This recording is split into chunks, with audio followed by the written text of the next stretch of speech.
Silav êvar baş hevan nû îşev şevekî gelekî germ li Sûriyê bûyerê nû qewmîne wisa weşanekî taybet ya zindiyên buwaran dixwazin agahiyên dawî buwara parve bikin. Îro li Sûriyê êrişê komeke askerên Amerîkî hate kirin dewriye digeriyan li wê derê.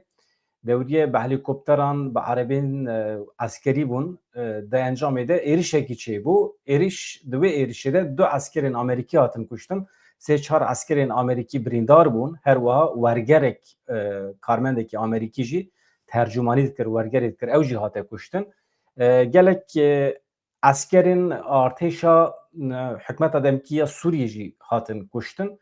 Yan jî birîndar bûn. Niha nûçe heye dixwazim ji we re pêşkêş bikim. Lê hewcedariya vê nûçeyê bi şîrovên berfireh heye. Devera ku lê êriş pêk hatiye hevan. Deverekî stratejîk e. Deverekê wisa ye ku dewleta Tirkiye beriya niha xwestibû li wê derê baregehekî askerî ava bike. Lê İsraîlê destûr nedebû. İsraîlê êrişê ser wê derê kiribû. Hêzên dewleta Tirkiye mecbûr mabûn ji wê derê vekişin. Yani ew dever li ser rêyekî wisa stratejîk e navbera Rojavayê Kurdistanê û İsraîlê de cih digre. Yani tam bihur e. Ew koridora Davud ku em jî re behs dikin ew e. Armanca dewleta Tirkiye ew bû ku rê li ber İsraîlê bigire ji bo ku wê koridorê veneke ji İsraîlê derbasî Swêda dibe, ji Swêda derbasî Rojavayê Kurdistanê dibe. Heta dêre zorê deriyê Ebu Kemal dikare biçe. Ez ê li ser wê nexşê nîşanê we bidim. Nexşe ev e. Ez ê li ser vê nexşê ez ê nîşanê we bidim hevan. Yek ez hema em bi hev re bibînin. Pêşî ev êriş li ku derê pêk hatiye. Ev êriş tam li vê derê ye. Heremek Çol e, Çolistanî ye. Binêrin ev jî herema dibin kontrola rêveberiya Xweser de ye. Dêre zor e ev der. Ew cî ku aniha dibînin. Dem bi dem hêzên Daişî êriş dikin. Em jî re nabêjin hêzên Daişî. Hêzên dibin kontrola dewleta Tirkiye'de ne. Hevan Daeş maîş nemaye. Dewleta Tirkiye çekdarên xwe li wê derê bikartîne dibin navên cuda de. Wextê ku jê re lê were dibêjin Daişî ne, wextê ku ji wan re lê were dibêjin hêzên Üst û Müso ne. Hê jî organîzasyona xwe belav nekirine. Ev meseleyên gelekî ciddî ne, mühîm in. Haya Amerîka jî heye, heye. Çima çavê xwe dikirin ew jî li pê siyasetekî ne. Niha em biçin nûçe em bi hev re bixwînin pêşkêş bikin. Paşê em werin vê derê em analîzê xwe bidomînin. Hevan bila ev wisa li ser ekranê be ew wisa yan jî ez vêya danî ser ekranê heta ku me nûçe pêşkêş kir. Baş e zû bi zû em diçin ji ber ku hinekî bila wexta me ji şîrovê re hebe. Fermandariya navendiya hêzên Amerîkî CENTCOMê ragihand ku li Sûriyê di kemîneke Daişê de du leşker û karmendekî sivîl yê Amerîkî hatine kuştin li nêzîkê bajarê Tetmurê. Tetmur ciyê ku li ser nexşê min nîşanê we de ew dere. Li naverasta Sûriyeyê deverekî Çolistanî ye de êrişekî de li wê derê dibêjin Daişê pêkaniye. Lê em tev dizanin dibin kontrola dewleta Tirkiyeyê de ye. Leşkerên Amerîkî û Sûriyeyî hedef hatin girtin. CENTCOMê di daxuyaniya xwe ya fermî de piştrast kir ku bûyer îro sêzdeh kanûnê qewmî ye. Cara yekem e hêzên Amerîkî bê beşdariya Qesedê diçin tevlî operasyonekî askerî dibin yan jî tetbîqatekî askerî dibin. Ev jî ji wan re bila bibe ders. Bê Qesedê hûn gav bavêjin tiştek ku tê serê we ev e. Daxuyaniya Qesedê jî heye em ê ji we re pêşkêş bikim. CENTCOMê di daxuyaniya xwe ya fermî de piştrast kir ku bûyer îro pêk hatiye. Li gorî daxuyaniyê çekdarekî Daişî çawa em bizanin çekdarekî Daişî ye di medya civakî de hin dîmen belav dibin. Dîmenê vî kesî li pişt Colanî cih digire di nava hêza parastinê ya Colanî de ye. Ew kesê ku êriş pêkaniye wisa dibêjin. Lê hê nehatiye piştrastkirin tam. Di medya civakî de heye. Lê heta ku nê piştrastkirin em nikarin tiştekî wisa îdia bikin. Lê tiştek heye hêzên ku êriş pêktînin dibin kontrola dewleta Tirkiyeyê de ne. Çekdarên Daişî kemîn danîne ber hêzên Amerîkî di encamê de du leşker karmendekî sivîl yê Amerîkayî jiyana xwe ji dest dane. Yani sê Amerîkî di du leşkerên yek sivîl e. Sê askerê din jî birîndar bûne.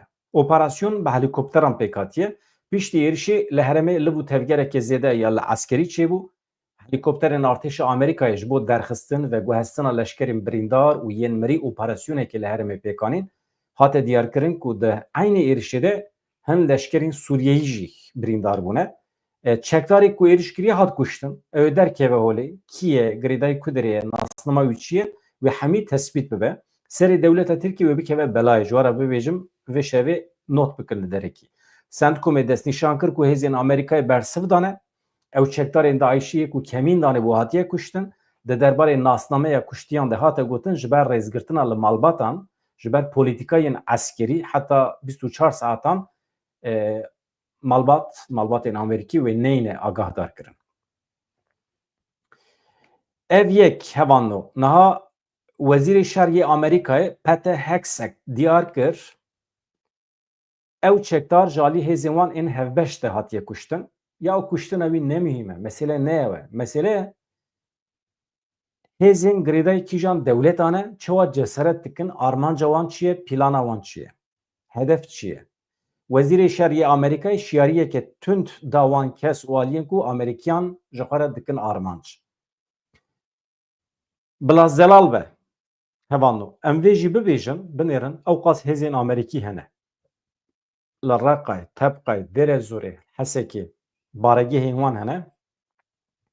Heta niha we nebîstî eskerekî Amerîkî hatiye kuştin ya jî tiliya wî xûnbiye.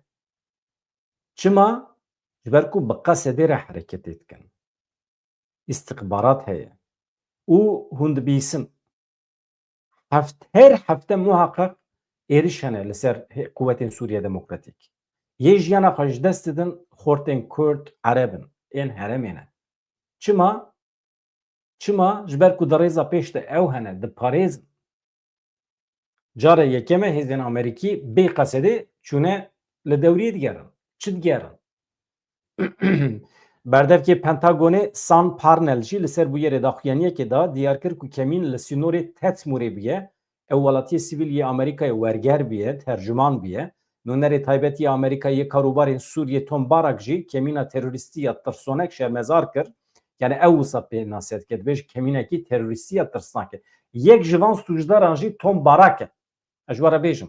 Ew Tom Barak e ew qasa pişta xwe bi wan vegirî daye, destê xwe pişta wan dide, mez dide, mezin dike, li hember milletê Kurd daxife, bi tedbîr tev nagere, pesnê dewleta Tirkiye dide, pesnê her kesî dide. Hatta Daişî jî ji were bêjim yani. Tom Barak divê ji rojata navîn derkeve. Siyaseta Donald Trump ku Tom Barak aniye kiriye wezîfedar li wê derê şaş e.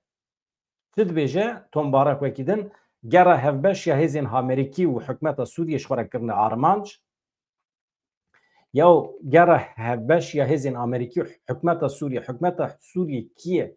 Ya heta doh jî di lîsteya we terorîsta bû, El-Qaide bû, Daeş bû.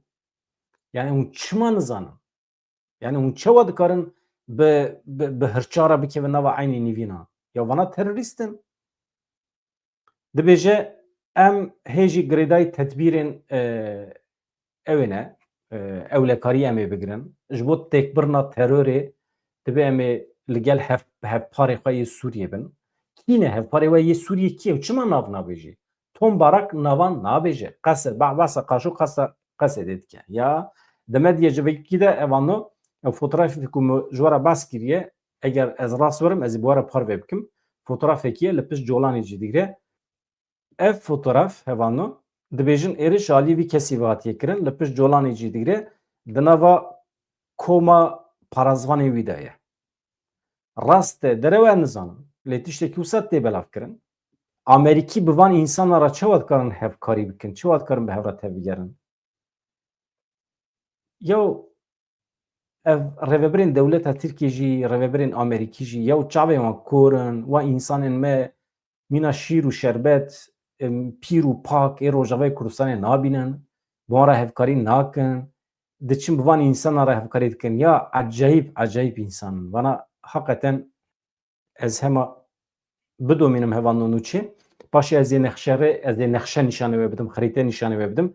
Ew êriş tam li Kudirê pêk hatiye.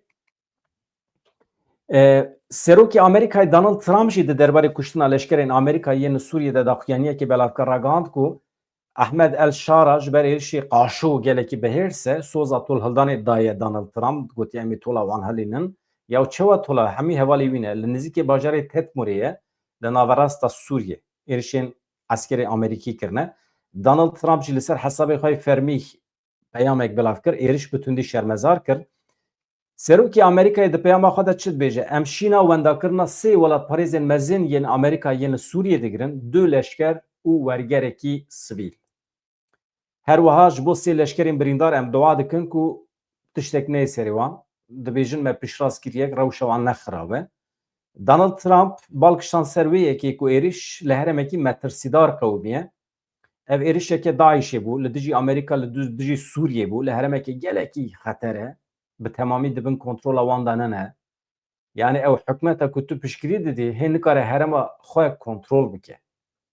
Yani evin hûn bi wan re ketine nava hevkariyê. Serokê Sûriye Ahmed El Şara ji ber vê êrişê gelekî aciziya xwe aniye ziman, hêrsa xwe beyan kiriye. Serokê Amerîkayê di dawiya peyama xwe de şiyarî dide dibêje wê tolhildanekî gelekî ciddî hebe. Ka em binêrin Amerîka wê çi bike. İsrail bêdenge ew devera ku lê êriş pêk hatiye tam güzergah e, tam bihûr e. Bihûra di navbera Swêda û Rojavayê Kurdistanê de. Ew cî ku hevan êriş pêk hatiye ev dere em hinek mezin kin ji bo xuya bike li gorî ku dirêye ev devera zer tamamen Rojavayê Kurdistanê ye. Ev devera kes ku hûn dibînin dibin kontrola hikûmeta demkî ya Sûriyê de ye qaşo. Ev cî hûn dibînin girî jî Swêda ye dibin kontrola Durziyan de ye. İsrail ev e girê Golanê hûn dibînin ez vî hema rakim ev cî Şîn hûn dibînin girê Golanê ye dibin kontrola İsrailê de ye ev der İsrail e. İsrail niha di navbera binêrin ev der Damaskus. Damaskus Şam e. Ji Şamê heta girê Golanê vê derê heta herema Durziyan Swêda temamî dibin kontrola İsrailê de ye. Hêzên Şamê nikarin bikeve wan deran. Hemî hatiye bêçekirin. Armanca İsrailê ew e wextê ku kontrola vê derê bi dest xist ev Swêda ciyê Durziyan ji xwe dibin kontrola İsrailê de ye. Heremek xweser e weke Rojavayê Kurdistanê nebe jî wisa ye. Armanca İsrailê ew e ev sînorê Ürdünê yê Iraqê temamî kontrol bike heta deriyê Ebu Kemal biçe. Eva El Qaim jê re dibêjin. Ebu Kemal derî. Ev der jê re dibêjin Korîdora Dawûd. Dibêjin projeyekî berê ya İsrailê. Eger xwe bigîne Rojavayê Kurdistanê vê derê şansê Kurdan jî çê dibe. Ev hemî devera petrol hevan da. Hemî hevara ev der. Ew cî hûn dibînin vê derê ji nizanim xuya dike nakêdî bi temamî herema petrol e eger ew korîdor çê bibe Korîdora Dawûd ji bo menfaetê Kurdan e jî qet zerara wî tune. Qet zerara wî tune. Heta behrê jî Kurd dikarin danûstandinê bikin, ticaretê bikin, bidin bistînin. Ji ber ku vê derê weke girav maye vê derê dewleta Tirkiye pêşî li Kurdan girt. Ev Afrîn e baş e dewleta Tirkiye Afrîn dagir kir. Ev hemî Bakurê Sûriyê dagir kir. Serêkaniyê jî dagir kir. Yani bi tu şiklekî dibêje eger heremekî serbixwe Kurdan çêbe jî bila rêya wana ber bê behrê ve çê nebe. Baş e ji bo deriyê behrê li Kurdan bigirin. Yani dijminahiyeke ew qasa xuyangî berbiçav heye ji cînarê me ê Tirkiye. Cînarê me ne însanê hêjan e bi hin aliyê xwe meşhûrin. Aliyê wan ê herî meşhûr dijminiya wan li hember me ye. Ez bawer dikim naxwazin em serê xwe bixin belayê. Ez bawer dikim naxwazin em zehmetiyê bikişînin, em rabin dewletan bi rêve bibin, em memûran bigirin kar û barê bîrokrasiya dewletan zehmet e dibêjin hûn nekin. Doh û çûmde ketiye dibêje hûn nekin. Em şûna we de dikin, em şûna we de dewletê bi rêve dibin.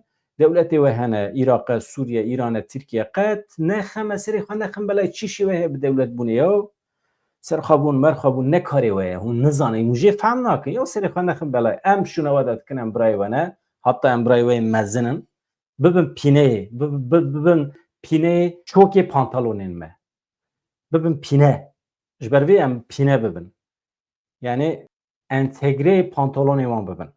We goterê ev jî analîzeke gundewariyê hevanno. Êdî rewşa me wisa biye em mecbûrin analîzên gundewarî bikin.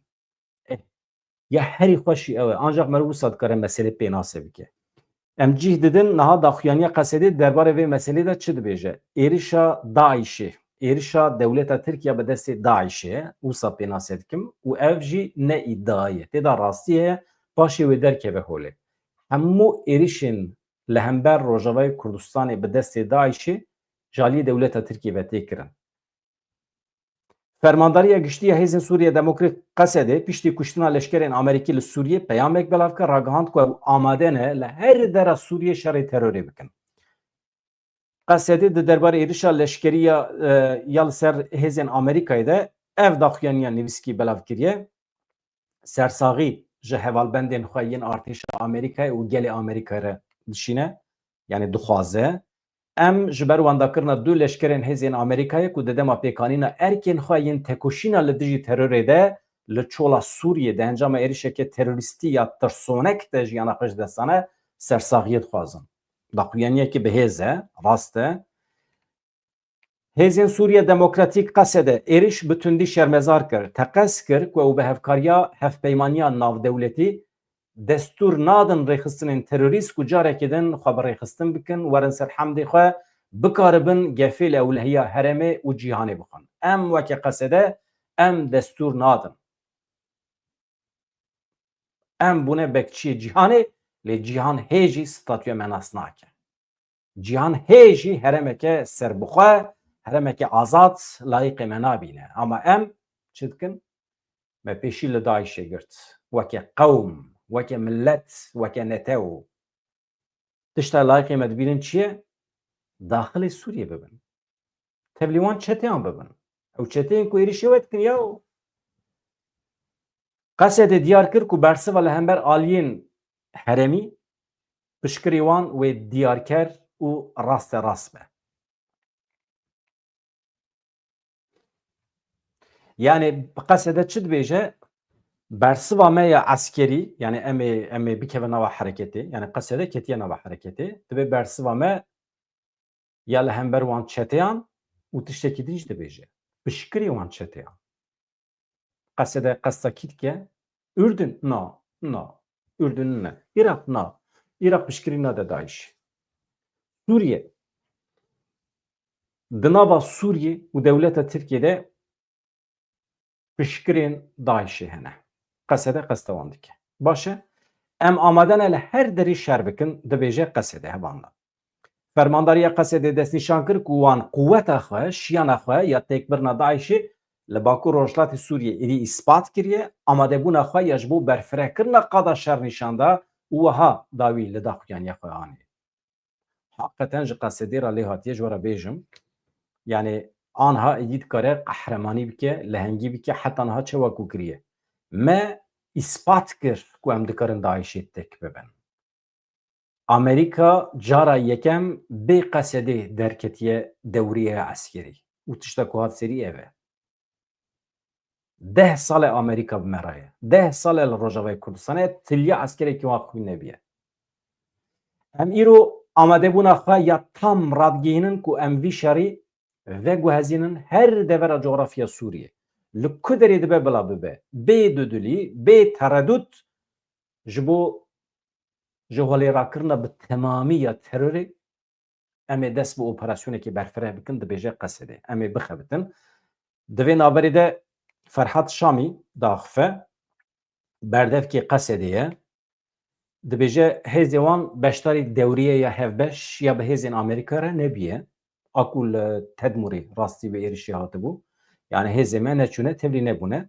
Aniha hûn zanin li gorî prosedûrê Qesedê tenê li herêma rêveberiya Xweser tevdigere li Rojavayê Kurdistanê. Tenê li wê derê ye.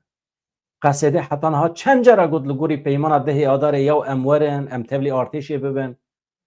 Em tekoşîna li hember terorê li her derê Sûriyê bidomînin. Em biçin ta Peravê, Tertûs, Laskiye. Em ê Elewiyan biparêzin, em ê biçin ta herêma Durziyan Swêda. Em ê wan milletê xwe biparêzin, em ê biçin Efrînê, ام وان چتین دولت ترکیه جوی دری در بخن وکی ارتش سوریه ادی ام ارتش سوریه نه ارتش کمارا عربی سوریه وکی ارتش سوریه یا دموکراتیک ام حاکم بن لهر در سوریه ام کنترل پک بینن ام هز نروا ال نوا آخا سوریه در بخن ملت ما تناوا اولکاریه ده آرامیه ده کار به وگره سر زویین خواه زوی تشتک پیروزه گنم ددته نان ددته جیان ددته داره زیتونان حیات ددته اما وگرن سر کانی خواه خودیل آوا خواه در کون حیاته اوه مسئله قصده تشتا کد خواست تبلی ارتشا سوریه ببه به آرمانجش بو کار به تمام آخا سوریه کنترل بکه ملتان بپاریزه جبو آوا me شیلو نکن جبو نانه me تن نکن اوه و دنیای دا دولت بتنی که آوا me شیلود که دولت ترکیه دوی دنیای دا دولت بتنی که نانه me حرمینه توی نوا چوربا مد که دولت ترکیه قصده وانتشتانا بزانه جبرویه که هوانو حقیقتا فرسنده پیمانا ده یاداری بلا پیک وره اف سه روژن اجوار بحثا ناوروکا پیمانا ده یاداری دکم نزانه طایب اردوان نزانه ناوروکا ده چهه بزانه بنها زود دج در کتبو قاسی که امپی حسیان واندمین داوی طایب اردوان خرفیه مروان هستنا که انسان در دور خانه هستنا که نزانه پیمانا ده یاداری جی چیه جبرویه که هبانو پیمانا ده یاداری بقاسی که ام زانن حیش خالیویه مجبور گوتبو لگور منفعت کردانه ام ده دومینن هوانو پیشتی وی بو یری iddia der ketibûn qesede jî divê dewriyê de cihê digire. Hatibû gotin. Lêbelê tiştekî wisa tune Ferhat Şamî li ser mijarê daxuyaniyekî pir vekirî şeffaf bela kir got li ser Twitter'a xwe em dixwazin teqez bikin ku hêzên Sûriye Demokratîk qesede bi tu awayî tevlî dewriyeya hevbeş ya bi hêzên Amerîkayê re nebiye li herêma Tedmûrê. Lê em amade ne li wê derê li dijî Daişê şer bikin. Ferhat Şamî destnîşan kir ku tevê ku ew ne li wê derê bûne jî dîsa jî ew amade ne ji bo parastina hevkarên xwe hêzên koalîsyonê li wan hereman tevlî operasyonan bibin operasyonan pêk bîne. Lêbelê em teqez dikin ku em amade ne. Li wan deveran şerê Daişê bikin. Em wan têk bibin. Em wan tune bikin. Eger li gel hevpeymaniya navdewletî rekeftinekî were kirin. Şertekî pir xweşdaniye Ferhat Şamî. Wekî berdevkî qesedê. Şamî ji bo hûrguliyên zêdetir balkişan ser daxuyaniya fermî ya ku berê ji aliyê hêzên Sûriye Demokratîk qesedê ve hatibû belav kirin. Pir xweş e hevan binêrin hevoka Ferhat Şamî. Em teqez dikin ku em amade ne li wan deveran şerê Daişê bikin. Em amade ne wan têk bibin. Eger li gel hevpeymaniya navdewletî rekeftinekî were kirin. Yani peymanekî were çêkirin bi van hêzên navnetewî re. Ez dibêjim di naveroka wê peymanê de bila hin şertên siyasî hebin. Ev hêzên navnetewî ku me weke bekçî ji xwe re pênasê kirine, wezîfedar kirine, dibe êdî mecbûr bin statûya me nas bikin li Rojavayê Kurdistanê. Baş e, bila bi me re tev bigerin, bila ciyekî bi ewle ji me re peyda bikin, li netem yekbî ku netem yekbîn hat temamî dibin kontrola wan de ye. Fransa, Çîn, Rusya, İngiltere, Amerika endamên daîmî yên netewên yekbîne divê statûya Kurdan nas bikin. Coğrafyaya Kurdan teslîmê Kurdan bikin. Bakurê Kurdistanê jî di nav da. Ya dünya xira nabe. Em bibin dewlet jî cîranê xwe Tirk em ê ji bîr nekin û em ê wan jî biparêzin.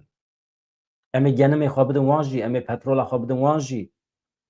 Yani ava me Dicle Fırat ku ji nava Singê Kurdistana Bakur de herike em ê qismekî ji wan re jî bihêlin ya. Dünya xira nabiye em merdin, em comerdin. Em nemîne wanin ana hemî bendav danîne pêşiya Dicle û Fıratê nahêlin qurtekî av bikeve Rojavayê Kurdistanê. Ew însanên me hemî bêavin, bê elektrîkin, rezîl û riswan e ya. Ya heqeten em cîranên me cîranên pir ecêbin. Xwedê cîranên wisa neyne serê tüm milletekî. Em rezîl û riswa bûne ev 100 sala. beriya 100 salan jî hem qed nekevin navê. Mesele ne ye. Hevan ez ana vê nîşanê vedim. Ev herema ku min ji we re bas kir ev e. Ez ana çim nûçeyên deqeya dawî jî dinêrim. Niha binêrin.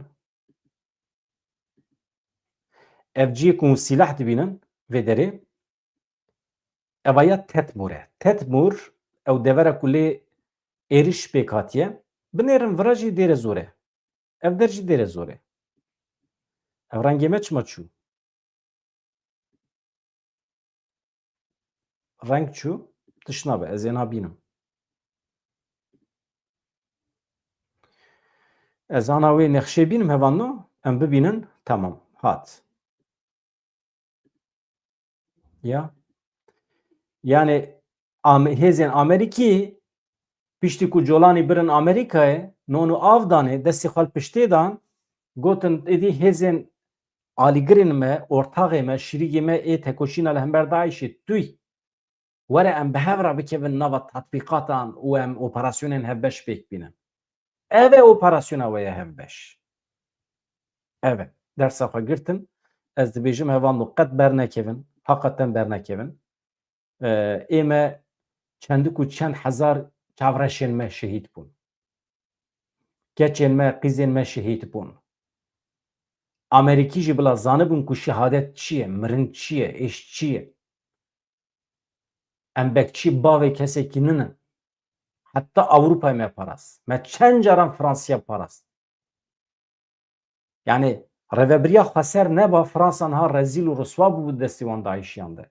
Sibê hetayê vere ew balafirê biçiyana li kampa Holê hevano li kampên li hepsên Rojavayê Kurdistanê jî Daişî ne. Dê hezar çekdarên Daişî di hepsên Rojavayê Kurdistanê de ne.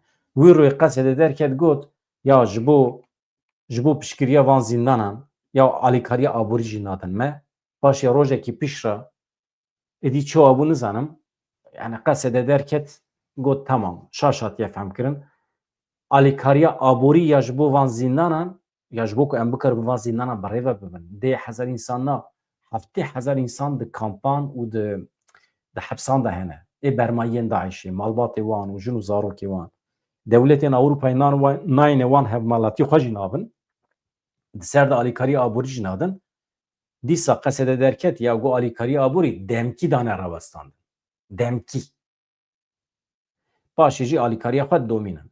Niha banga Qesedê heye, banga rêveberiya xweser heye. Werin hemalatiyê xwe bigirin bibin ya. Beriya çend salan jî gotin madem hûn hemalatiyê xwe nabin van bermayiyên Daişê qet nebin mehkemekî navnetewî li Rojava vêkin. Em van însana mehkeme bikin, safî bikin, ceza didinê bidinê, ceza nadinê nedinê. Em suçî wan tespît bikin. Dîsa xwe neden ber vêkê. Çima? Çünkü eger dadgehekê navnetewî li Rojavayê Kurdistanê çê bibe, statûya Rojava derdikeve holê. Yani ew qas heqeten welatên Ewropî ji me re ne baş in. Civînekî çêdibû li Parîsê dewleta Tirkiye ket dewrê Fransa Macron tirsiya. Ya çima tirsî? Civîna xwe pêk bîne. Colanê nehat bilanê. Sûriye ney bilanê. Ama tu hevalbendê xwe ê Kurd dibe serê xwe qebûl bikî. Ji ber ku ew te rizgar, wan te tu rizgar kirî ji Daişê. Hevan da. Ez ana çim nûçeyên deqeya dawî dinêrim. Yani ez dibêjim qey li ser vê nexşê tişta ku meriv dikare derbixe holê weke şîrovê ez hema mezin bikim baştir e. Ewsa çawa çêbû? Tamam. Yani ev devera ku aniha hûn dibînin ser nexşê hevanno ev tamamen Çolistan e li ser korîdora Davûd cih digire. Herema ku dewleta Tirkiye beriyan ha xwestibû baregehê xwe lê ava bike, lê çê bike. Tê bîra we sala borî dema ku Şam ket, ez vî hinek mezin kim, dema ku Şam ket, tişta yekem ku dewleta Tirkiye kir, eskerê xwe weke konvoyekî şand wê derê, balafirgehekê li heye li wê derê. Xwest balafirgehê bi dest bixe, hema baregehê xwe, qereqolê xwe ava bike, çawa ku li Başûrê Kurdistanê kiriye.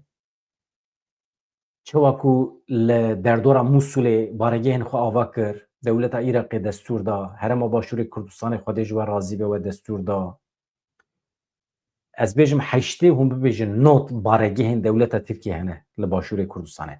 Xwest aynî awê li Sûriyê çêbike. Hema dest pê kir. Li Idlibê baregehê wan hene, Efrînê heye, Serêkaniyê heye, îja xwestin biçin vê derê jî. Binêrin. Vê derê Tedmûr e. Tedmûr erê Palmîra tê bîra we Palmîr. Navenda Daişê bû zemanê xwe da. Ev der Palmîra ye.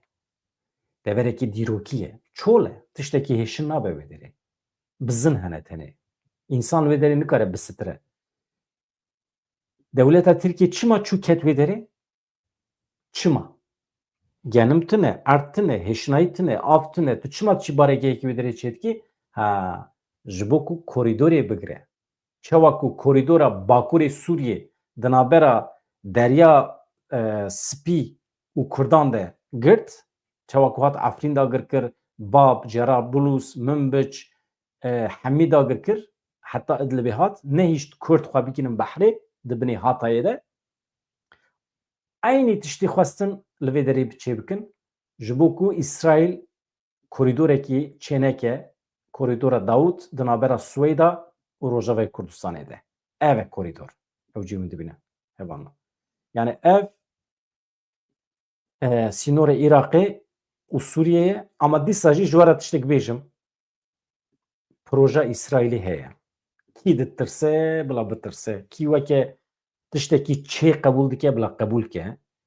İsraîl destûr nade hêzên ku İran piştgiriya wan dike ji Iraqê derbasî Sûriyê bibin. İsraîl destûr nade ku hêzên ku İran piştgiriya wan dike ji Ürdünê derbasî Sûriyê bibin. Ji ber vê yekê ji xwe re kiriye wezîfe İsraîl ji girê Golanê heta Swêda, ji Swêda heta Dêrê Zorê ew ê kontrol bikin. Kî ji we re dibêje aniha nedibin kontrola wan de ye? Dibin kontrola İsraîlî de ye. Hêzên Amerîkî yê li Rojavayê Kurdistanê hûn çawa dizanin ku hêzên İsraîlî jî ne di nava wan de ne? Ez ji we re bêjim. Yani çi biye biye yani. Tren çû. Dewleta Tirkiye, Dewlet Bahçeli dereng ma. Pir hete tu rabê bêjî heta 2 sal berê tu bêjî em ê serî li ser mila nehêlin. Em ê kevir li ser kevir nehêlin. û bendê darvekirinê î iqdamê davê jî nava civakê. Öcalan darvekin, Selo Başkan darvekin, nizanim kî darvekin, hemiye bavê ji hepsê, Dem Partî Partiya terorîstan e hema bigirin. Dewlet Bahçeli digot. Tayyip Erdogan digot. Ev e pêşdîtina we. Ev e mirovê dewletbûnê. Hûn wisa mirovên dewletan e. Ya mirovên dewletên xelkê 20 sal, 30 sal pêş da plansaziyê xwe çê dikin, li gorî plansaziyê xwe tevdigerin. Hûn heta du hûn kuştina însanekî dixwazin, hûn girtina partiyekî dixwazin, hûn ji nişka we tiştekî mîna ku tune be tişî merheba ez Dewlet Bahçelî merheba ez pir ji we hez dikim pir kêfa min ji we re tê. û tu pêvajo didî dest pê kirin. Ev siyaset e. Ev femkorî ye. Ev korbûn e. Korbûna siyasî ye. Pêşeroja xwe pêşiya xwe nabînî. Yani ême Kurda ez bikim nava rexne. Na îcab nake. İcab nake.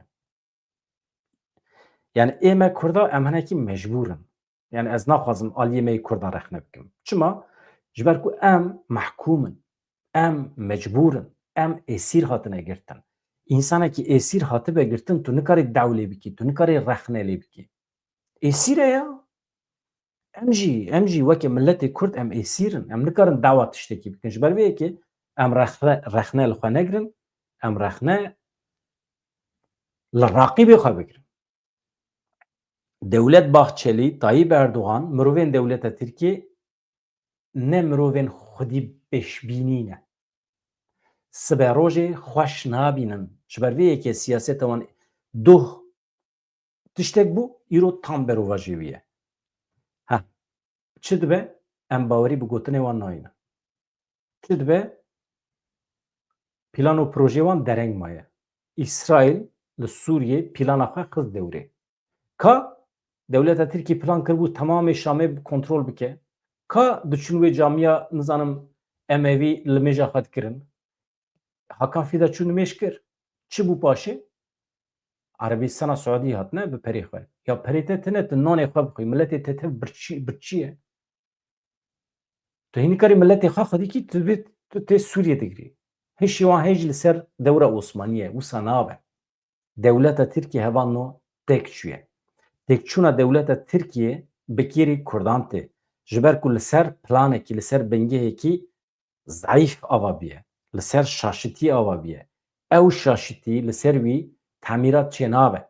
Sedî sed divê hilweşe, dewleteke nû ava bibe. Sûriye çawa ku hilweşiya, îro qesede pir bi hêsanî dikare bibêje em amade ne bibin şîrîgê Sûriye ji bo avakirina Sûriyeyeke nû, ji bo avakirina artêşeke nû, ji bo avakirina destûreke bingehîniya nû û meclîseke nû.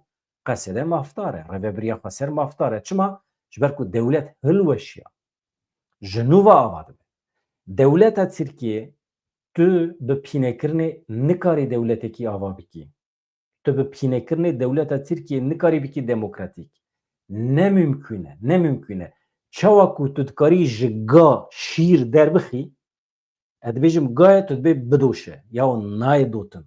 Şîr jê dernakeve. Tiştekî nikare bide te. Ev dewlet nikare bibe demokratîk. Ji bo bibe demokratîk, yek divê em demokrat bin. Mesela em nikarin demokrasî bînin Tirkiye ji ber ku em bi xwe ne demokrat in. Tecrübeyekî me demokrasiyê tune ye. Me dewlet bi rêve nebirine. Me çend komele bi rêve birine, ew jî komeleyê me de demokrasî tune ye. Yani em weke millet, weke netew nexwedî tecrübeya demokrasiyê ne. Milletên xelkê, dewletên xelkê ji bo bibin xwedî demokrasî, li hemberî hevûdû şer kirin, hevûdû kuştin, mala hevûdû xirab kirin, poşmaniya xwe beyan kirin, çok dan ji hevûdû lêborîn xwestin. Paşê gotin em demokrasî pêk bînin, demokrasiya xwe jî pêk dînin. Sînorê ku ji Bahsê lê dest pê dike heta Holandayê tev çeperên şer bûn. Xortên Fransayê, xortên Almanyayê hevûdû perîşan kirin, kuştin di wan çeperê şer da. Îro ew bûne sînor, ew sînor jî rabûne, tu tiştekî tune ye. Li wan sînoran aniha baxçe hene, gul û sosin hene, aniha leylek hene. İnsan diçin ger û geştê, diçin pîknîkê. Mana şer tune ye. Mana sînoran jî tune ye. Sînorê Fransa û Almanya tune ye. Hemî bûne yek dewlet. Mesele ev e. Mantıqa dewleta Tirkiye ji bo biguhere divê hilweşe paşê çêbibe. Yani kî dixwaze em tenê netew dewlet bin, tenê dewleta Kurdan be û xilas. Na, bila hemî millet di nava wan de sînor tune bin. Hevan no ez zanim me hinek dirêj kir biborin. Ez hema nûçeyên deqeya da wî binêrim û vegerim cem we.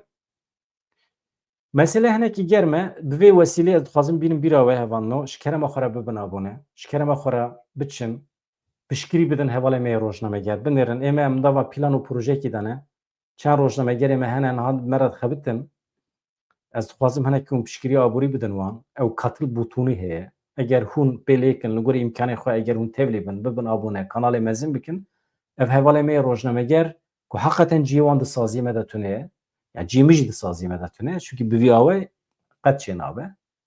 Bi vê zimanderê jî saziyekî ku bikaribe me re bixebite zehmet e yani. Sazî ciyê hinek cuda ne. Girêdayî mirov wextê sazî girêdayî hin prensîbên siyasiyê tengin malesef.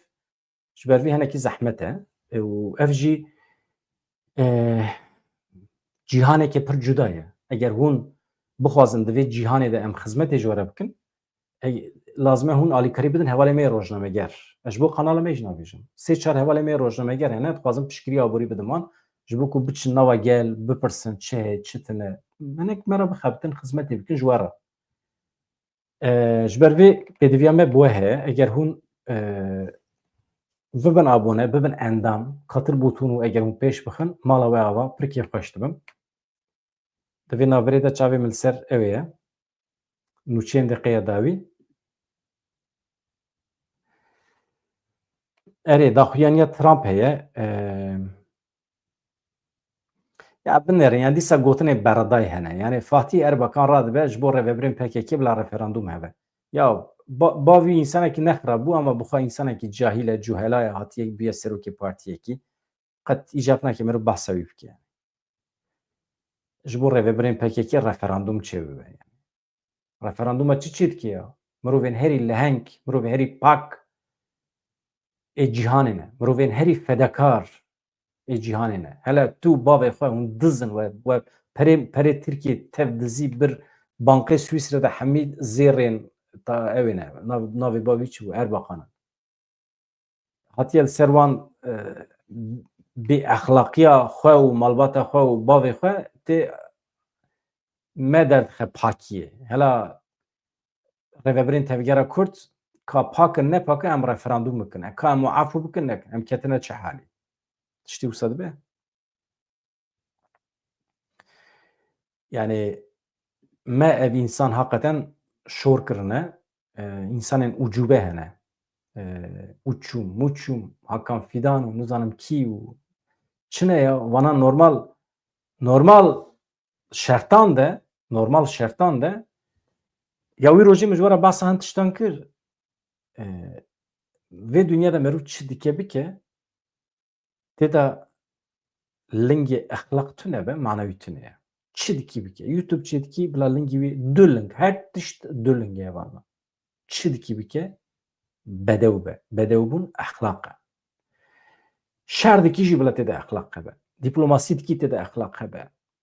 Tu aştiyê çê dikî jî aştiyekî fitne, fesadî nebe, komplo nebe. Aştiya te ji bo wernegere komployê divê têde exlaq hebe. Levhatin. Ya vana hemî mühim in. Tu serxwebûnê îlan dikî têde exlaq hebe. Dîplomasî çê dikî exlaq her tişt ya hunerê de jî huner. Bize tişta herî pîroz vê dunyada yek ji tişta herî pîroz huner e. Eger du hunera têde exlaq tune be hunera te xizmetê dike ji faşîzmê re. Tu pere qezenç dikî ya. Tu pere qezenç dikî ya. Tu aborî çê dikî ne? Tu dixwazî pêlîstok e ya aborî lîstik e. Tu dilîzî mesela.